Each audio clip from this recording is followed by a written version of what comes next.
જન્માષ્ટમીના પાવન પર્વ પર પ્રથમ જ્યોતિર્લિંગ સોમનાથ મહાદેવ સાનિધ્યે ભક્તોનો ઘોડાપુર ઉમટી પડ્યો છે। ત્યારે આજે વહેલી સવારે 4 કલાકે જ ભક્તો માટે મંદિરના દ્વાર ખોલવામાં આવતાની સાથે જ સમગ્ર મંદિર પરિસર જય સોમનાથ અને હર હર મહાદેવના નાદથી ગુંજી ઉઠ્યું છે। ત્યારે આપ જે દ્રશ્યો જોઈ રહ્યા છો તે દેશના પ્રથમ જ્યોતિર્લિંગ સોમનાથ મહાદેવ સાનિધ્યના છે, જ્યાં વહેલી સવારથી જ ભક્તોનો ઘોડાપુર ઉમટી પડ્યો છે। ત્યારે ખાસ કરીને આજે જન્માષ્ટમીનો પર્વ હોય જેને લઈને પણ સોમનાથ મંદિર સાનિધ્યે અનેક કાર્યક્રમોનું પણ આયોજન કરવામાં આવ્યું છે। આ સિવાય મહાદેવને વિશેષ શૃંગાર સાથે વિવિધ કાર્યક્રમો પણ યોજાશે। તો વહેલી સવારથી જ ભક્તોની લાંબી કતારો લાગતા બેરિકેડ સહિતની સુવિધાઓ પણ ઉપલબ્ધ કરી દેવામાં આવી છે। આ સિવાય તંત્ર, પોલીસ અને સોમનાથ ટ્રસ્ટ દ્વારા ચોતરફ પૂરતો બંદોબસ્ત પણ ગોઠવી દેવામાં આવ્યો છે અને પ્રસાદના કાઉન્ટર પણ બમણા કરી દેવામાં આવ્યા છે। તો કોઈ અનિચ્છનીય બનાવ ન બને તે માટે સોમનાથ મંદિર પરિસરમાં ફાયરની ટીમ પણ તૈનાત છે। આ સિવાય પોલીસ તંત્ર અને સોમનાથ ટ્રસ્ટ તેમજ જિલ્લા વહીવટી તંત્ર દ્વારા અનેક કાઉન્ટર પણ ઉભા કરવામાં આવ્યા છે। ત્યારે અહીં દેશ વિદેશથી શ્રદ્ધાળુઓ ઉમટી પડતા હોય છે, ત્યારે ઘણા યાત્રિકો પણ અહીં આવી ચૂક્યા છે। ત્યારે આપણે તેમની સાથે વાત કરવાનો પ્રયત્ન કરીએ।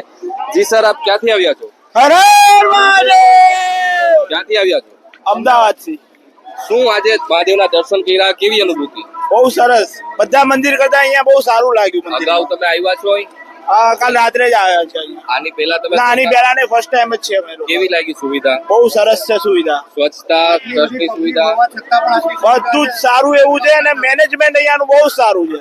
અન્ય એક વ્યક્તિ છે, આપણે તેમની પાસેથી જાણીએ। જી સર, આપનો પરિચય? દીપક લીંબા છે, અમદાવાદથી આવ્યા છીએ। અહીંયા આટલું બધું પબ્લિક હોવા છતાં પણ જે વ્યવસ્થા છે તેનાથી અમને ઘણો આનંદ થયો। જરા પણ તકલીફ નથી પડતી, દર્શન બહુ જ સરસ રીતે થયા। અમે બધા મિત્રો આવ્યા છે, 2 દિવસથી અમે અહીં ફરી રહ્યા છે। ઘણો આનંદ થયો, બહુ જ આનંદ થયો અમને સોમનાથના દર્શન કરી। આજે જન્માષ્ટમીનો તહેવાર છે, દાદાને શું પ્રાર્થના કરી? દાદાને એક જ પ્રાર્થના કરીએ કે અમે અમારા બધા મિત્રોને આવી રીતે હળતા મળતા રાખે અને બધાની તંદુરસ્તી સારી રાખે। ખાસ કરીને સોમનાથ ટ્રસ્ટના ચેરમેન નરેન્દ્રભાઈ મોદી છે, ત્યારે અહીંની સુવિધાઓને લઈને તમે શું કહેશો? સુવિધાઓ ઘણી જ સારી છે અને હજુ પણ સારી થશે એવી આશા છે।